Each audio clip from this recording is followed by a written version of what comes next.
Good evening, glad that you are watching your channel of choice on TV47 News tonight.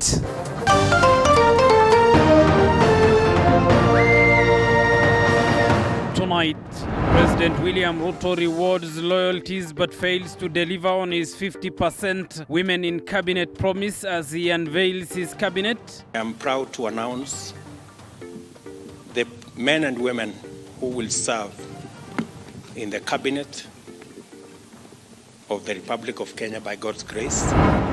ANC party leader Musalia Mudavadi to be the first among equals in President Ruto's government. The other very important position, and that is the position of the Prime Cabinet Secretary. And I have appointed my brother, Wycliffe Musalia Mudavadi. Just what exactly will be his job description? DCI boss George Kinoti alongside his boss Inspector General Hilary Mutyambai exit police service. I have also received the resignation of the Director General of CID. Mr. Kinoti, Mr. Mutyambai will proceed on terminal leave on the 6 months that he still has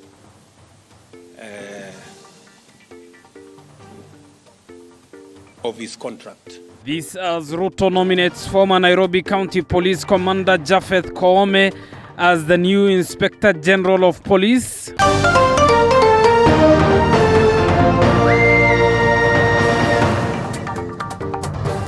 And Wairimu is our sign language interpreter. Good evening, I'm Abubakar Abdullahi. Welcome to the broadcast. Tonight, President William Ruto has unveiled his 22-member new cabinet of 7 women and 14 men, replacing retired President Uhuru Kenyatta's cabinet, save for Simon Chelugui, who has survived the purge. Ruto's cabinet lineup consists of political allies and newcomers, with ANC party leader Musalia Mudavadi now the most powerful cabinet secretary in the newly created Prime Cabinet Secretary slot. Our senior political affairs reporter Paul Gicheru is still piecing that piece together and will be coming on your way shortly.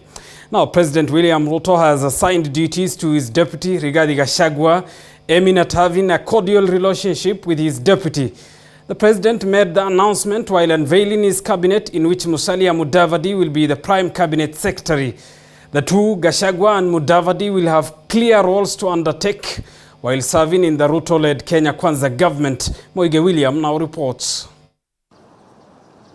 President William Ruto, while unveiling his cabinet Tuesday, stated Deputy President Rigathi Gachagua will have specific roles, with the President William Ruto issuing directives for the gazettement of the roles of a Deputy President.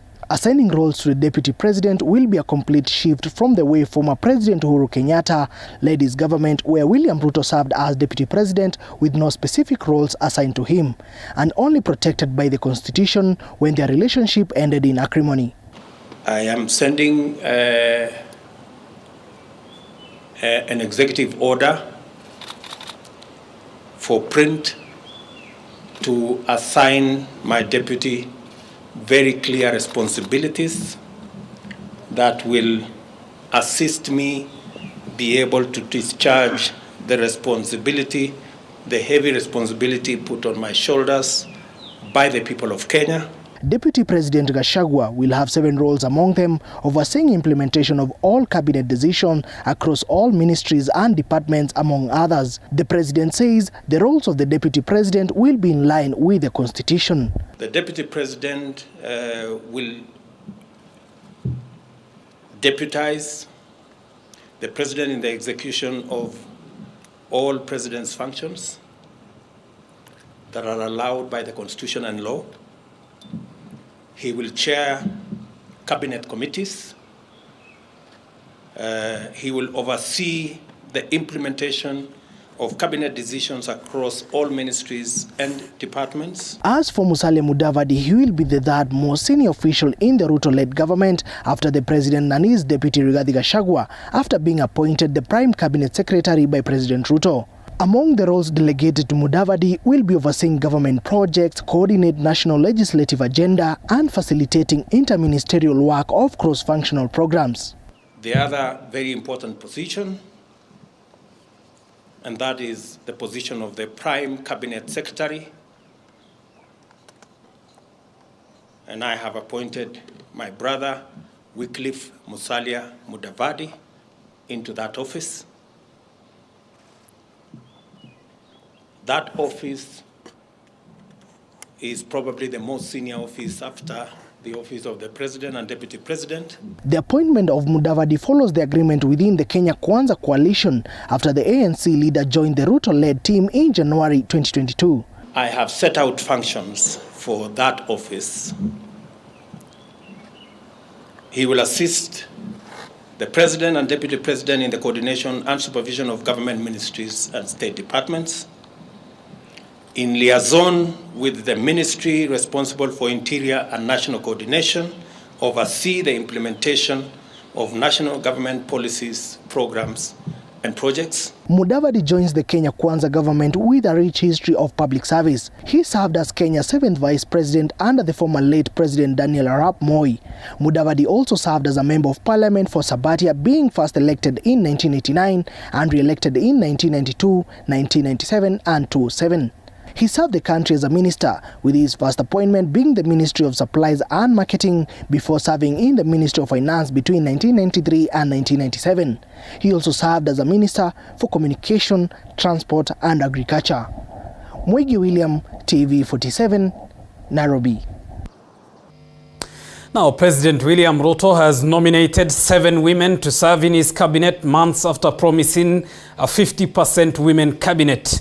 In his address to the nation today, President Ruto also retained Energy CS in the Uhuru Kenyatta government as his advisor on matters security and Harriet Chigai as an advisor on women rights positions. Elizabeth Mutuku now reports. After a long wait, finally President William Samoei Ruto has unveiled his cabinet. 7 out of the 22 cabinet secretaries are women who are expected to serve alongside their male counterparts to deliver on Ruto's mandate. The first in command failing in his 50% women in cabinet promise. It is not a parallel, it is the right thing to do. The 7 women include Kandara Member of Parliament Alice Wahome, who will handle water, sanitation and irrigation docket, immediate former woman representative for Kilifi, Aisha Juma, who has been appointed to head Public Service, Gender and Affirmative Action Ministry, Rebecca Miano, a lawyer by training and current Kengen Chief Executive Officer, has been appointed the EAC, Asal and Regional Development Minister.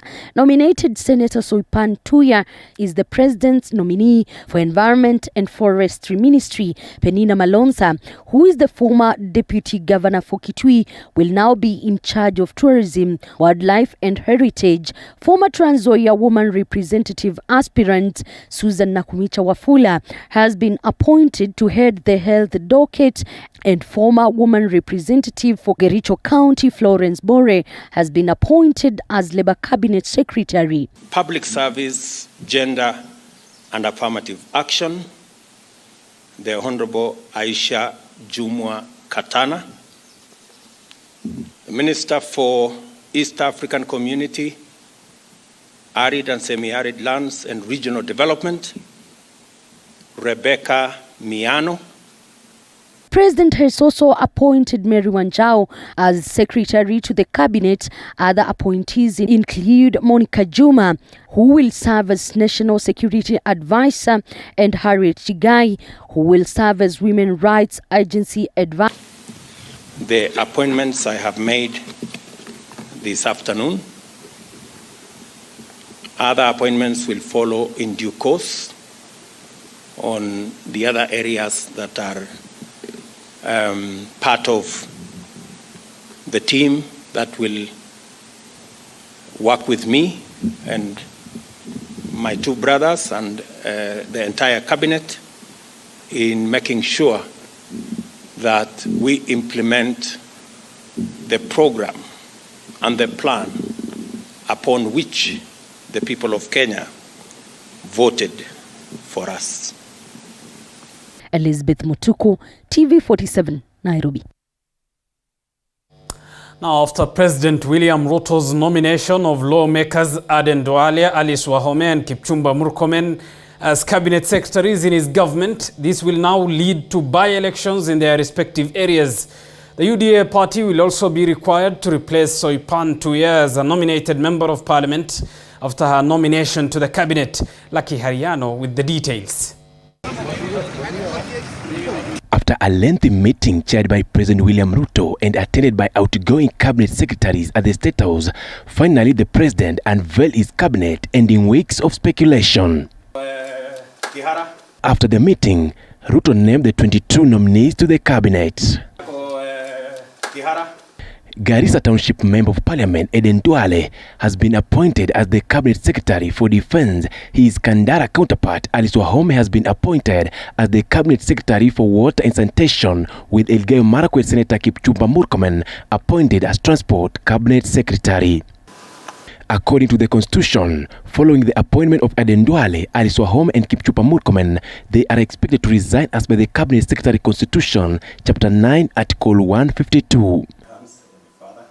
After the appointment of Elgeyo Marakwet Senator Kipchumba Murkomen as Cabinet Secretary for Transport, residents from his county have embraced the nomination, thanking President William Ruto for believing in their senator. Elgeyo Marakwet County, we want to take this opportunity first of all to thank our beloved 5th President of the Republic of Kenya, His Excellency Daktari William Samoei Kipchirchir Arap Ruto, for considering Elgeyo Marakwet County and giving us the most powerful docket in your administration, and that is the Cabinet Minister in charge of roads, infrastructure and urban development.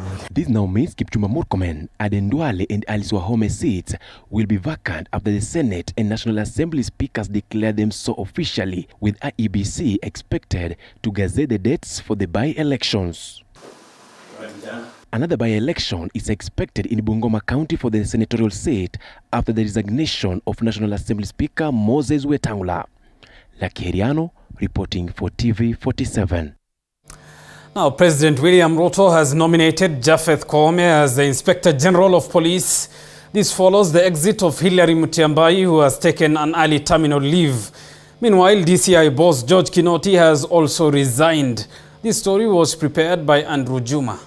President William Ruto made the announcement of the terminal leave of Hilary Mutyambai during his unveiling of the cabinet, saying that the IG Mutyambai cited health reasons. On August 26th, the Inspector General Mutyambai nominated his deputy Nur Gabu in acting capacity to attend to a medical checkup.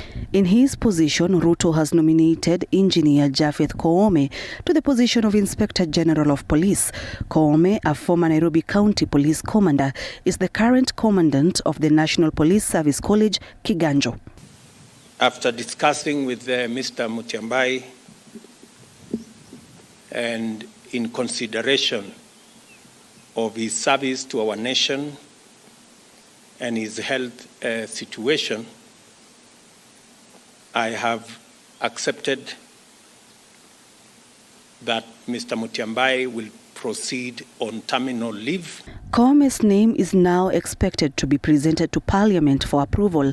Koome served as Officer Commanding Police Officer at Central Police in Nairobi and Regional Commander for Nairobi. Koome was later moved to Police Headquarters to serve as Principal Deputy of Deputy Inspector General of Police Edward Mbogwa. I have also received the resignation of the Director General of CID, Mr. Kinoti. I have transmitted the same to the National Police Service to proceed with advertising that position. Ruto has also announced the resignation of Director of Criminal Investigations, George Kinoti. In his address, Ruto said someone will be appointed in an acting capacity, awaiting for the other processes to fill the position. With those many remarks, ladies and gentlemen. Kinoti fell out with Ruto long before the exit of former President Kenyatta. Among those mentioned as possible replacements are Wanderi Mwangi, Nicholas Kamwende, and Eliud Langat. Well, tonight, President William Ruto has unveiled his 22-member new cabinet of 7 women and 14 men, replacing retired President Uhuru Kenyatta's cabinet, save for Simon Chelugui, who survived the purge. Ruto's new cabinet lineup consists of political allies and newcomers, with ANC party leader Musalia Mudavadi now the most powerful cabinet secretary in the newly created prime cabinet secretary slot.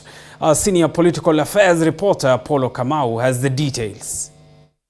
President William Ruto unveiled the 22 men and women to serve in the Kenya Kwanza First Administration at State House, Nairobi, awarding familiar faces and close political ally slots while delicately striking regional balance, despite falling short on the 50-50 gender cabinet slot promise. Because of their contribution, because of their decision to work with us under very difficult circumstances, we won this election.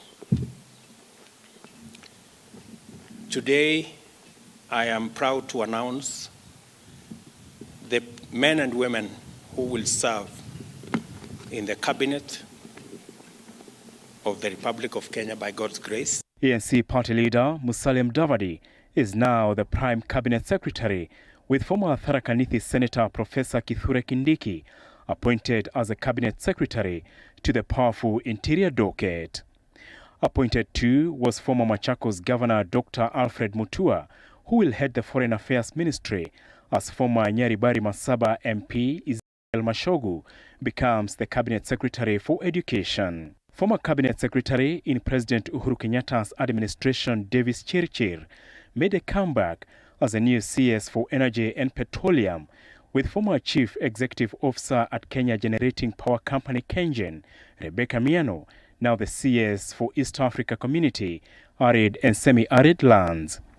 Ruto's ally and Garissa Township MP Eden Duale is now the CS for Defense, with former Kitui Deputy Governor Penina Malonza becoming the CS for Tourism. Former Gatundu South MP Moses Kuria will now head the Trade, Investment and Industry docket, Kandara MP Alice Wahome becoming the CS Water, Sanitation and Irrigation, former Narok Woman Representative Soipan Tuya taking over Environment and Forestry, while former Central Bank Governor Professor Njuguna Ndung'u is now the CS National Treasury. Simon Chelugui, who served in President Kenyatta's administration, made a comeback as a CS for cooperatives and MSMEs, while former Kwale Governor Salim Vuria is a new CS for mining, blue economy and maritime affairs. Ruto's close ally and Elgeyo Marakwet Senator Kipchumba Murkomen is now the CS for transport, and former Malindi MP Aisha Jumwa now the CS for Public Service, Gender and Affirmative Action. Former Meru Senator Mithika Linturi and politician Eliud Owalo will serve in the Agriculture and Information Communication dockets respectively. Former Speaker of the National Assembly Justin Muturi will serve as the Attorney General, while Mercy Wanjau will serve as Secretary to the Cabinet. From Western region of the country, Dr. Susan Nahomicha Wafula, who attempted to clinch the Trans Nzoia Woman Representative seat, is now the CS for Health. Former Budalangi MP Ababu Namwamba becomes the CS for Sports. Nakuru politician Zachariah Mwangi will head the Lands docket, with politician Florence Bore now becoming the CS for Labor and Social Protection. Attention now shifts to the National Assembly, where the new CSAs will be vetted before Kenya Kwanza's first administration gets down to business and implement what the alliance promised in the campaigns. Abul Kamal, TV47, at State House, Nairobi. Thank you, Senior Political Affairs reporter Paulo Kamau, for that report. Moving on, the mother of late lawyer Paul Gicheru claims that her son's wife is aware of what killed him Josephine Wamboi now wants a post-mortem conducted on her son's body so that the family can have closure that could have led to his sudden demise. Our senior reporter Sharon Baranga has the details.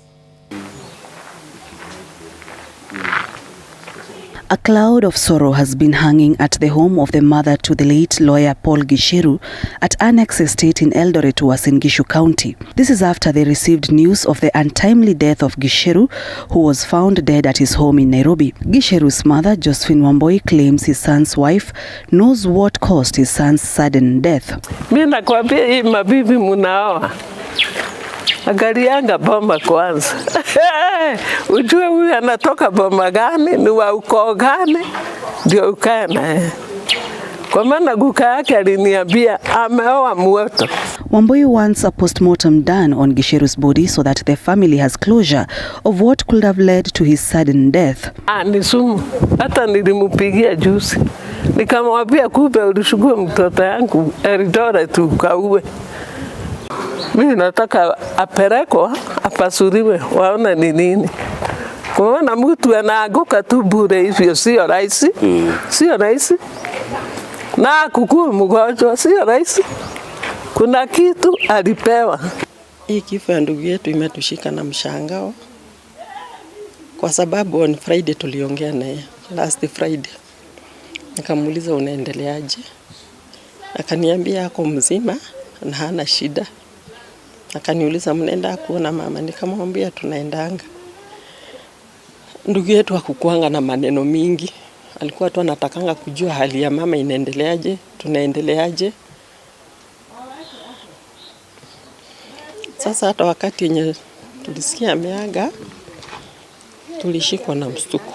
Gicheru's family also complained the manner in which they received news of his death. Ndio nasikia ripoti ya asubuhi, jirani huyu. Ni bibi gani hawezi kupiga simu? Aniambie mtoto ameenda. Kwaja hata nini? Huyu mtoto yake kijana. Wanawacha mtu anaaguka. Huyu kijana sijui anaitwa Joroge. Sijui aliona baba ameaguka naye akaaguka. Mama hakuna ametoroka. Anajua kenye amefanya. Wamboi says his son has been at loggerheads with his wife for quite some time. Kama mtu muhimu sana kwa hii jamii. Very humble. Kukiwa na shida alikuwa anashirikiana na sisi. But after kutoka hii mambo ya hegi venye ilikuja, aliwekewa vikwazo. Hakuwa anakuja often Eldoret. Najua aliwekewa restriction. He was supposed not to meet with other people, sijui nini. So ilikuwa ni muda tatuongea, most tulikuwa tunaongea tu kwa simu. Lakini kuonana juu hizo vikwazo ilikuwa ni ngumu sana. Tumempoteza wakili, tumempoteza mtu wa muhimu.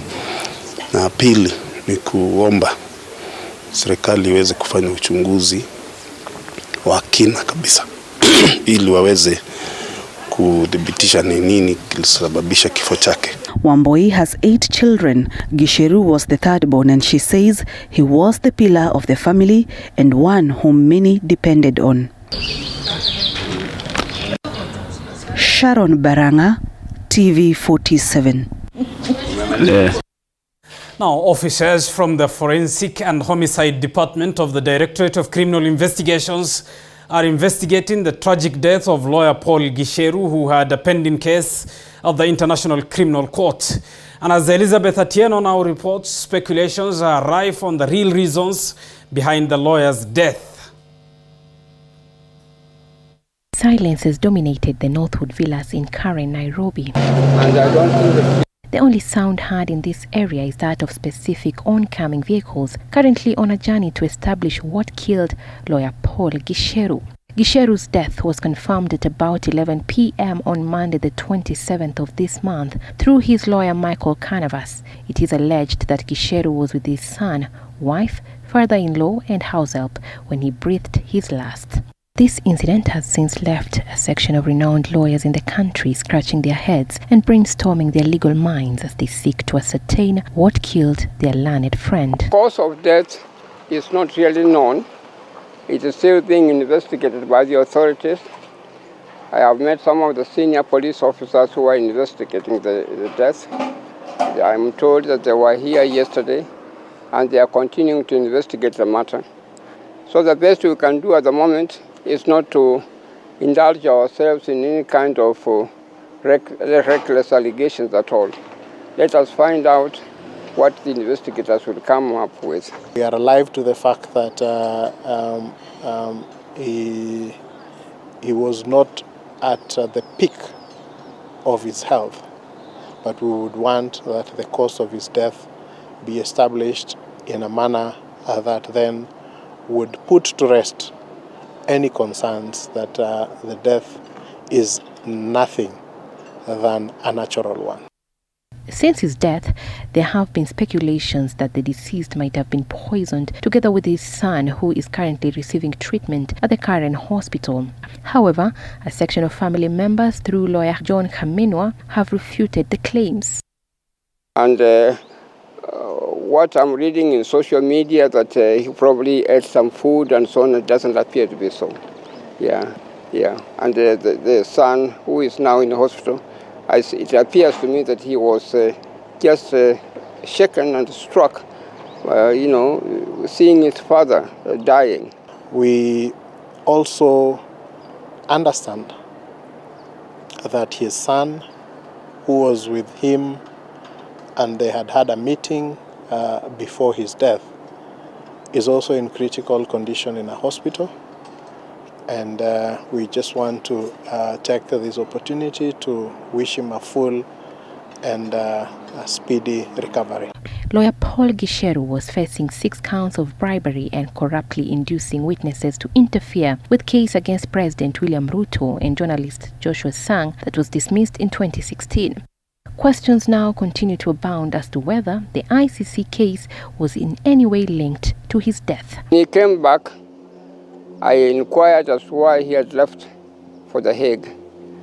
But according to him, he wanted to clear his own name, and he wanted to make sure that he's able to travel anywhere in the world without feeling that he was under a threat to be arrested. We are not privy to that, and I think it's an area which would be opening up speculation which we would not want to venture into.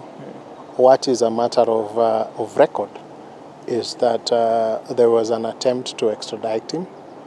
As any party to whom extradition proceedings are started, you have a right to challenge those proceedings, which I think that was done. Detectives from the Forensics and Homicides Department at the DCI, together with investigating officers from Langata Police Station, are still at the scene of crime to gather evidence that would help in the investigation. They may decide that probably it was natural death, but still under the law, when someone dies suddenly, the courts usually get involved to find out the cause of death. As a law society, we would be following up quite keenly on the investigations that are being conducted, just to ensure that the investigations are done in a thorough manner, that the investigations are done professionally, and that we are able to ascertain what led to the death of Mr. Gicheru. The body of lawyer Paul Gicheru is currently lying at the Lee Funeral Home. The family will tomorrow decide on when the post-mortem will be conducted. Elizabeth Atieno, TV 47. Now, for a man who spent days on end on the corridors of the International Criminal Court in Hague, Netherlands, little is known about Paul Gicheru, who has been described by many as a decent man to deal with. The Eldoret-based lawyer was charged with 6 accounts of compromising witnesses who are to testify against President William Ruto, his predecessor Uhuru Kenyatta, and journalist Joshua Arap Sang. Our very own Stanley Nyaringita paints a picture of this man, Gicheru. Intervention of Article 71C. Lawyer Paul Gicheru hit the headlines on the 2nd of November 2020 when he surrendered himself to the Netherlands authorities. This was pursuant to an arrest warrant by the International Criminal Court, ICC, that was issued against him and Philip Kipkoech Bet under seal on March 10th, 2015, and was later made public on the 10th of September 2015. Person or through counsel. A day later, on the 3rd of November, Gicheru was surrendered to the ICC custody, and he later made his first appearance via video link at the detention center before presiding Judge Reina Delad Sophia Lapini Gansu on the 6th of November the same year.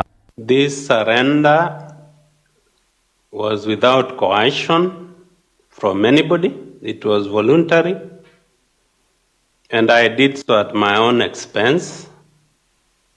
Honorable Judge. Following the 2007-2008 skirmishes, the lawyer became a person of interest in the Hague-based court, where he was charged with the 6 counts of compromising witnesses who were to testify against President William Ruto, his predecessor Uhuru Kenyatta, and journalist Joshua Rapsang. And P495 replied, yes, they want to meet with us tomorrow. The lawyer was accused of, among others, offering 5 million Kenyan shillings to a witness identified as P397 in exchange for withdrawal of their testimony. The offence was committed in Eldoret between April and May in 2013. Call the other and then the next until it gets... While appearing before the court on 15th February 2022, the Eldoret-based lawyer pleaded not guilty to all the charges. On the 27th of June this year, the court heard the closing statements in the case. Money or other benefits. His death comes at a time when the Hague-based court is yet to pronounce its decision on a conviction or acquittal. Have understood the alleged offences. Despite his name still lingering in the corridors of the International Court and among world-class legal fraternity, little of him is still unknown. So, who is Paul Gicheru? My names are Paul Gicheru. I was born on 28th of November 1972 in Nandi district within the Republic of Kenya. The Eldoret-based lawyer went to Kapsabet High School and later joined the University of Nairobi, where he pursued a degree in law before joining the Kenya School of Law for a diploma in the same course. Gicheru, who was to celebrate his 50th birthday this November, has been described as a family man. And we would laugh and talk and gossip and what and so on.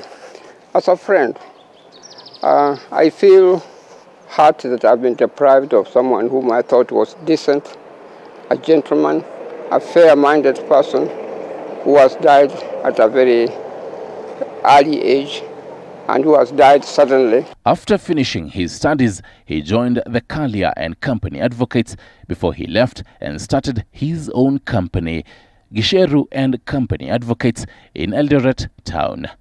Stanley Nyaringita, TV 47, Nairobi.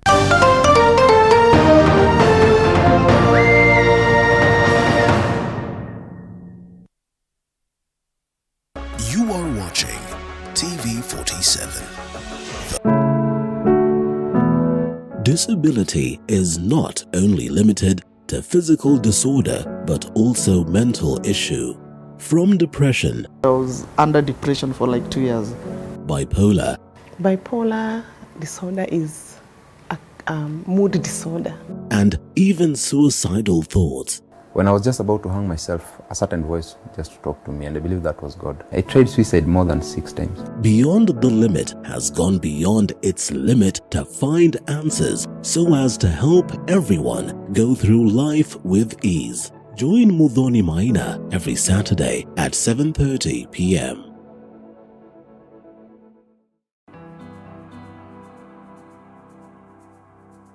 Starting this September at 8:30 p.m. on Tuesday, The Realtor brings it all to perspective. We identify a property, discuss and demonstrate the journey towards ownership. Professionals who have integrity, and from their catalog you can easily read that these are professionals who are able to deliver.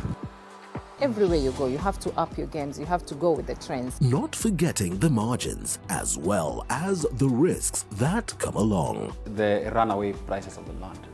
We are saying that it's something that we can never go without mentioning. Any developer will not go without mentioning price of land. Don't miss out.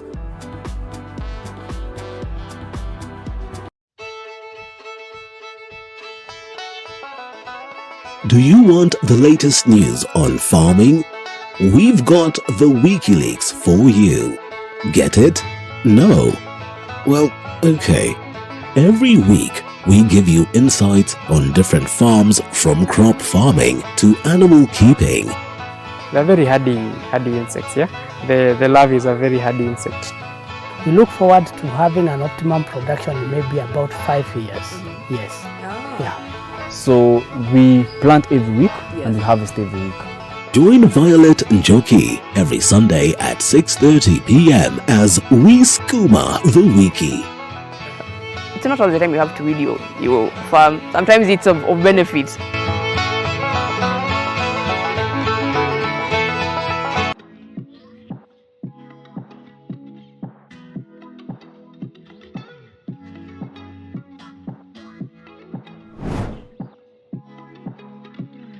Starting this September at 8:30 p.m.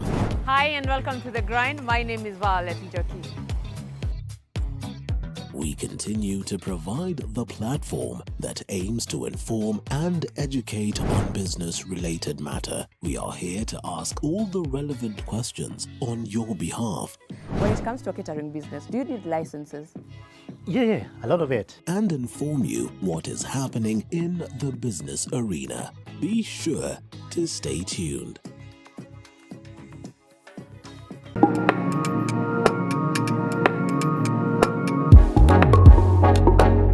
All week, you look forward to the weekend. And we are here to help you make the most of it.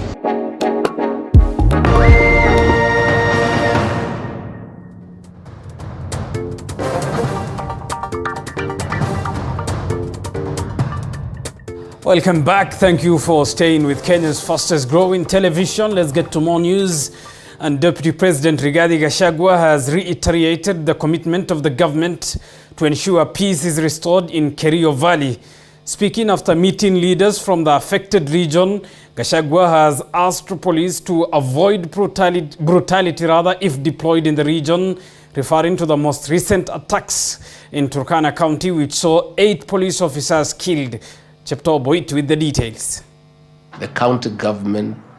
The national government has now promised to engage all levels of governance to find a long-lasting solution to end the insecurity menace that has plagued the Kerio Valley for years. Solutions.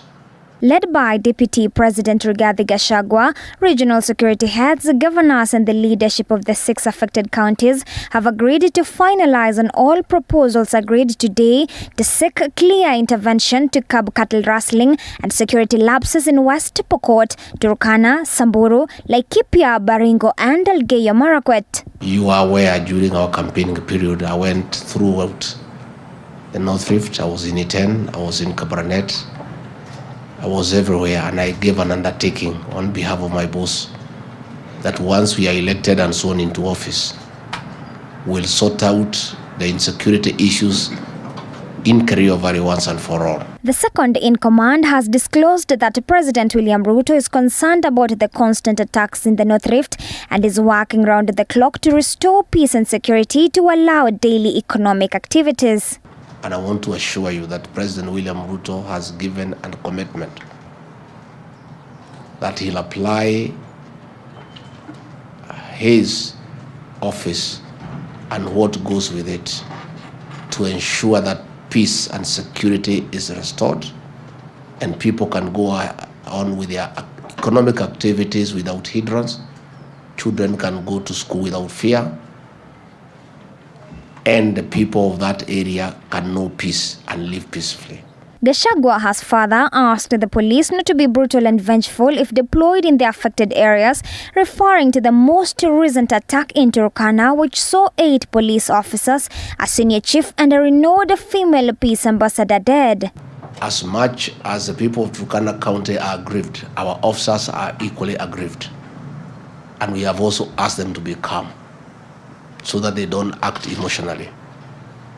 because ideally what has happened in the past when you kill police officers move to the area with the brutal efficiency to revenge on the killing of one of their own, and sometimes they can be excessive and hurt innocent people. The Cabinet has today authorized the deployment of formed police units within the affected areas, whose mission shall be to maintain peace and security in the areas. It has further directed that the peace and security initiatives shall also integrate local communities and their leaders in a joint peace initiative aimed at ending decades-old communal tensions. Chepto Boit, TV 47, Nairobi. Now, the families of police officers killed in Kapedo, Turkana County, want the government to find a way to stop cattle rustling in Kapedo. The families of Benson Masharia and Boniface Mudhi, who are among the 8 officers killed, now say that their sons died having only worked for 9 months, urging the government not to deploy newly recruited police officers in dangerous areas. Families of police officers who were killed during the bandit attack in Turkana now want the government to stop sending newly recruited officers to areas prone to attacks. Sasa tunahusuni kwa serikali iwe ikisunga nini wa makurutu asiwe kupewa kipaumbele kwa kuenda kwa vita, manake wanakwisa sana huko. 2 officers, Boniface Mudhi from Kiamanyeki in Moya East Sub-County and Benson Masharia, both aged 22 years, from Kianderi in Kirinyaga County, are among those killed during the attack. Katika wale polisi waliouawa 8, tulipoteza watoto 2 wandogo kutoka Kirinyaga, moja kutoka Moya Kiamanyeki na mwingine kutoka eneo la Kirinyaga ya kati. The 2 officers were only 9 months old in the service, and now the family members say they have not even had a chance to enjoy their careers. Alikuwa baraka hata kwa wazazi wake, na hata wakati alipata kazi ya serikali, hata mji mzima, kijiji mzima ilifurahia. Family members saying it's painful to lose their sons at their prime of their ages. Kubwa sana, ni pigo kubwa sana kwa familia. Ni kijana mdogo, alikuwa amemaliza shule, amesomeshwa na mzazi na pesa zote za maloni za kukopa mpaka akafaulu. Sasa wakati ameingia mahali ya kurudishia mzazi mkono na hata kujenga familia yake, sasa ndio huyo ameenda. According to Boniface's mother, she had spoken to her son about his awaiting role, saying that he did not tell her the exact place where he would be posted, and not knowing that it was the last time they were speaking. Tuliongea na yeye hapa, nilingia tukaongea na yeye, akaniambia ati atarundi kwa kasi, lakini hatukuongea ameenda kasi kipandi gani. Hatukuonana tena. The family say they hope the government will find a lasting solution to stop the rustlers. Tuko na matumaini ya kwamba serikali yetu itachukua jukumu linalofaa kuhakikisha ya kwamba eneo la Turkana limefanyiwa kama venye eneo la Mount Elgon lilifanyiwa. Watoto wetu waache kuaga wakienda kufanya kazi ya serikali bila kukusudia. Khaemba Emmanuel, TV 47. Well, still in the northern part of the country, and thousands of Turkana residents are facing severe drought across the county, and this has led to some of them feeding on carcasses due to the drought. And as Mudhoni Maina now reports, 58 people are currently receiving treatment at Kerio dispensary after eating a dead camel in the village. The biting drought in some parts of the country continues to push those affected to an unimaginable edge, depriving some of their dignity. In Turkana County, which has been categorized as one of the counties at an alarm stage, some residents have been forced to look for ways of survival, one of them eating the carcasses of dead animals. This has, however, led to 58 people fighting for their lives after consuming the carcass of a dead camel in Kerio Delta Ward. The victims said that they were not aware they will suffer food poisoning after consuming the meat, adding that they decided to eat the carcass after running out of options. Tumekula nyama ile mbaya sana, ile hafai tukule kwa ajili ya njaa. A spot check in the vicinity showed many dead animals around Turkana County due to lack of water and pasture, with residents lamenting that they have lost their livestock to lack of food and water. Tumeumia kwa sababu ya njaa. Njaa imeumiza watu na pia nayo mbuzi yetu yote imekufa plus na hiyo ndio ilikuwa inatusaidia. The area MCA, while thanking the health officials, donated foodstuffs to the residents and encouraged help to be channeled towards the county. Kutoka juzi na hata jana wamehusika katika utendaji wa kazi kuja kuhamasisha yale yamekuwa yametukia katika kijiji ya Lower, katika dispensary ya Lower. Confirming the incident, Malcolm Lochodo, the chief officer for health in the county, indicated that the camel meat was found to have traces of poison after a series of tests were done in the laboratory. So far, 14 patients have recovered, while others are still undergoing treatment at the dispensary. The national government has today issued a statement stating that it is coming up with ways to mitigate the effects of drought in the affected counties. The government says it will partner with the county governments and the private sector to create partnerships that reduce reliance on rain-fed agriculture and introduce drought-resistant crops that withstand extreme conditions. Muthoni Maina, TV47. Elsewhere, the Ministry of Health has marked 20 counties as high-risk areas for a possible Ebola outbreak. The counties that include Busia, Nakuru, Nairobi, Mombasa and Kiambu are said to be at risk due to their proximity to entry points. Kenyans living in these areas have been urged to exercise caution as unnecessary travel into and out of Uganda is highly discouraged. As more and more districts in Uganda continue to confirm the spread of the deadly Ebola virus, Kenya has begun an emergency response plan to deal with the possible outbreak in the country. According to the Ministry of Health, screening of people at the border points has been intensified, with the ministry reporting that a total of 19,000 people have so far been screened from the 20th of this month to the 25th. For us to be able to ensure public health safety, all of us have become surveillance officers. Because events happen at home, at communities, please, let's be very, very quick and alert to be able to inform the relevant authorities, the health authorities, the national government administration officers, the Ngao, the Nyumba Kumi, in case of any unique event. Quarantine areas have been set up in various referral hospitals in risk counties such as Busia, Nakuru, Nairobi, Mombasa and Kiambu. Ebola virus testing requires pressurized level 3 labs, with the government identifying 4 Kemri labs to be used as the first testing zones during a possible Ebola outbreak. Good laboratory service for diagnosis is critical. For now, we have designated Kemri as our laboratory of choice for diagnosis. But as the situation unfolds, we are able to bring more on board, including CDC, the University of Nairobi, ILRI under the One Health approach, and others which meet the requisite parameter set. Should an outbreak occur, thorough sensitization of health workers has begun, with the ministry promising to fully stock on adequate protective gear for the health workers to conduct proper patient care. A confirmed outbreak phase, that is now the action phase, coordination and resource mobilization, and other speakers who are here before me, like UNICEF is very, very strong in terms of logistics management.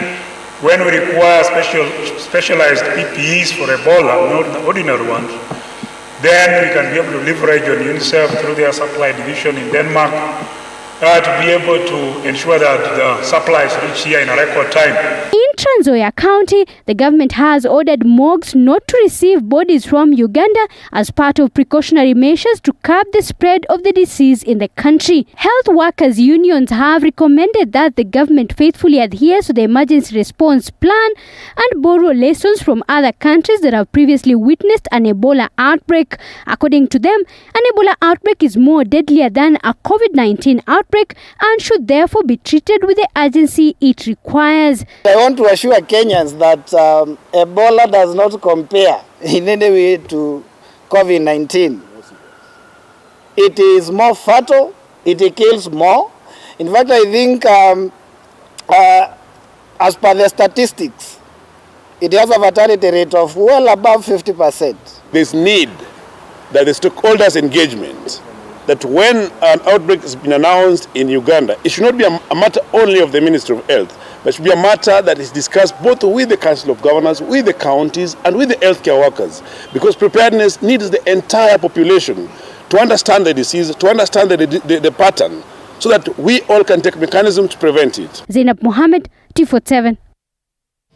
Moving on, the multi-agency rescue team in Kirigiti, Kiambu County, where a 6-story building collapsed on Monday, has called off its rescue operation.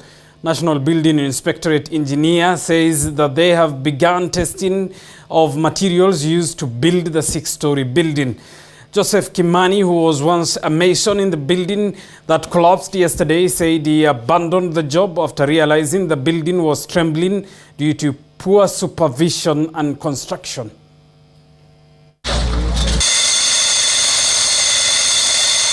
Ni bahati juu kama hii nyumba ilikuwa inabeba kama 60 pupils. Wenye sasa jana walikuwa waingia kazi. Walikuwa watu karibu 60 juu ilikuwa imepeanwa wiki moja imaliziwe kama niyo plaster. Hata ni bahati. Watu hawakuwa wameingia. Mimi nilikuwa nakuja kuangalia kazi sana hapa. Lakini hata ukiangalia sijaipatana na engineer. Foreman hata hakuwa anashughulika nayo sana. Yeye alikuwa tu anapiga patrol hivi, anaangalia, anaachia mafundi wafanye kazi. Sasa sijui kama ni tunaweza sema ni foreman ama ni mafundi. Juu fundi yeye anatumiaga zile vitu ameambiwa atumie. Now, Kenya is experiencing the worst drought in decades.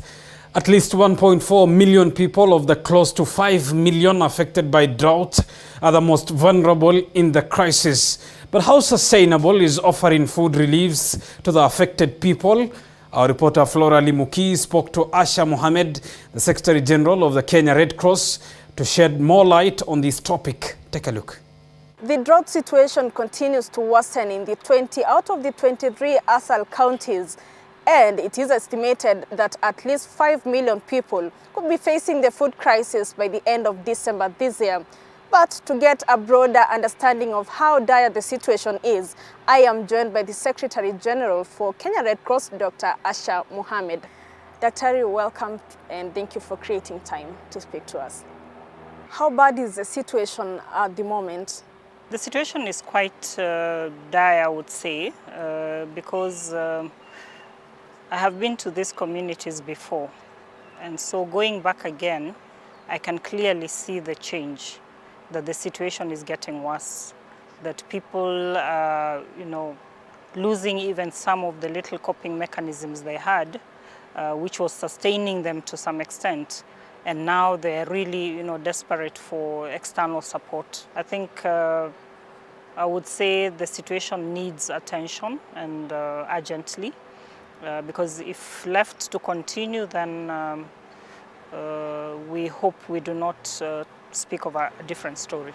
Drought has been recurrent in the country for the longest time, and we've seen food donations being offered to these affected areas. But really, what is a long-term solution to curb this food crisis? With climate change, other factors that, of course, if we talk about even COVID, because COVID-19 also reduced the purchasing power of people. we have to accept that we must do things differently. So we cannot continue with the same way we have been responding and expecting that it is going to make a difference.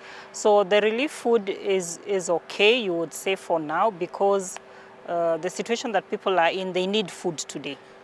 But more importantly, to avoid many more people falling into this bracket and the current people we are serving who are already in this difficult situation not getting worse, then we have to start thinking about the mid to long term.